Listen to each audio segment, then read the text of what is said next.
ছাদে যে আমরা বিভিন্ন টব রাখার জন্য সাইড দিয়ে জায়গা করি, তো আমিও সেরকম টব রাখার জন্য দু সাইডে জায়গা করছি আর কি। এটা কাজ চলছে। আর একটা সাইডটা পুরো চ্যানেল মতো করে ডিপ করে সেটায় মাটি ফেলে গাছ লাগাবার জন্য করেছি।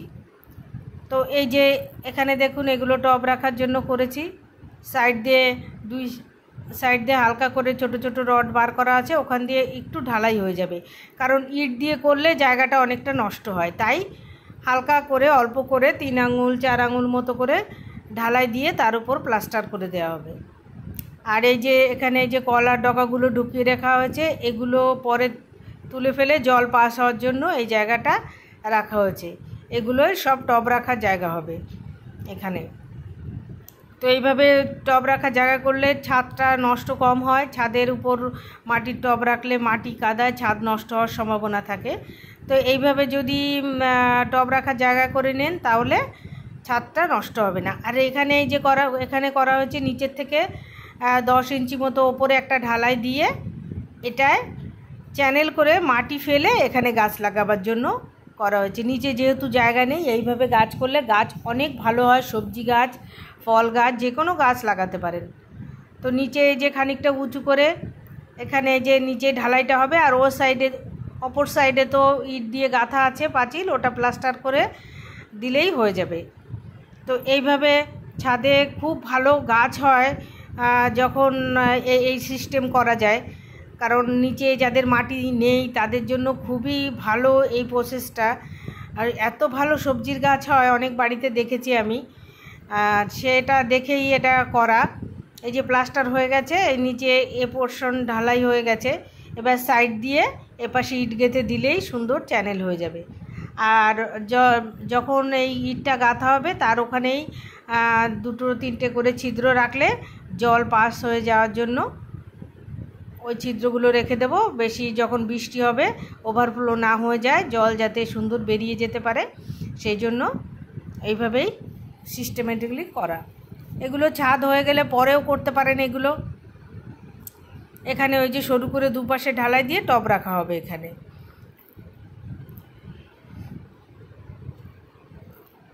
এই যে কিছু কিছু ওই দিকটা হয়ে গেছে বলে টব রেখেছি। টব রেখে দেখছিলাম কত বড় টব রাখা যায়। এটা 10 ইঞ্চি 12 ইঞ্চি টব আরামসে রাখা যায়, কোনো অসুবিধা নেই। প্রচুর টব ধরে যাবে, দুটো সাইডে এটা করেছি। আর যে দিকটায় মাটি দিয়ে এই যে দেখুন কমপ্লিট হয়ে গেছে, জল দিয়ে রেখেছি। এর ভেতর মাটি ফেলে গাছ লাগানো হবে। খুব সুন্দর গাছ হয় এটার মধ্যে। সবজি গাছ, বেগুন, লাউ, কুমড়ো, ভেন্ডি, নানা রকম শাক, এর ভেতর খুব ভালো গ্রো হয়। এগুলো মাটির মতনই হয়। মাটিতে যেমন করে, এটা যেহেতু অনেকটা ডিপথ আছে, মাটি ফেলে দিলে তার সঙ্গে গোবর সার মাটি মিশিয়ে ফেললে খুব সুন্দরভাবে গাছ হয়। আর এগুলো সব কমপ্লিট হয়ে গেছে। আমি কিছু কিছু টব এটার মধ্যে তুলে দিয়েছি। বর্ষাকালে তো খুবই ভালো, এর মধ্যে গাছ রাখলে ছাদটা একদম নষ্ট হয় না, ছাদ পরিষ্কার রাখা যায়। আর এর ভেতরেই টবগুলো আমি রাখবো, সেইভাবেই করে নিয়েছি। আর মাঝে মাঝে এই যে ফাঁকা রেখেছি, ওখান দিয়ে জল পাস হয়ে যাবে, জলও বেঁধে থাকবে না। তো আপনারা এইভাবে অনায়াসে ছাদে করে নিতে পারেন টব রাখার এবং চ্যানেল করে সবজি লাগাবার জন্য। যাদের সবজি লাগানোর শখ আছে, প্রচুর টাইম কেটে যায় এই সবজি লাগিয়ে।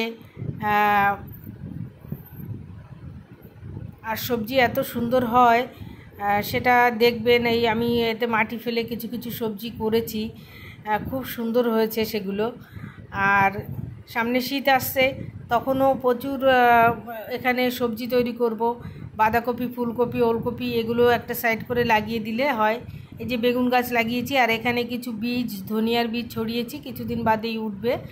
লঙ্কা গাছ লাগিয়েছি, এটা বেশি কিছু লাগানো হয়নি এখনও।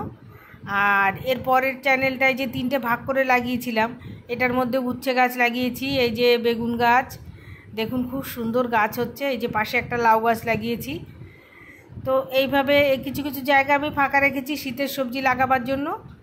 এটার মধ্যে লাউ গাছ লাগিয়ে দিয়েছি, আর বেগুন গাছ, এই যে পুঁইশাক গাছ লাগিয়েছি। পুঁইশাক গাছ লাগিয়ে আবার বাইরের দিকে একটুখানি মাচার মতো করে দিয়েছি। ওই যে বাইরে ওখানে পুঁইশাক গাছ হয়। শশা লাগিয়েছিলাম এর মধ্যে, খুব সুন্দর গাছ হয়, মাটির মতনই গাছ হয়। এই যে উচ্ছে গাছ লাগিয়েছি, আর এই যে একটা চাল কুমড়ো গাছ এখানে লাগিয়ে এই যে ওপরে তুলে দিয়েছি একটু মাচার মতো করে, খুব সুন্দর চাল কুমড়ো গাছ হয়েছে। ইঁদুরে খানিকটা নষ্ট করেছে, কিন্তু এখন যাই হোক ইঁদুর ধরা পড়েছে, তো এখন আশা করি আর কাটবে না। আরও দুটো একটা থাকলে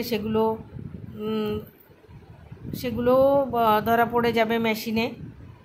আর এখানে এই যে টব রেখেছি সব, বেশ কিছুদিন হলো যে ছাদে এটা বানিয়েছি, তো এত গাছ এখানেও ধরে না, কিছু গাছ ছাদেও রাখতে হয়েছে, কিছু আমি লোহার র্যাক বানিয়ে সেখানেও রেখেছি গাছ।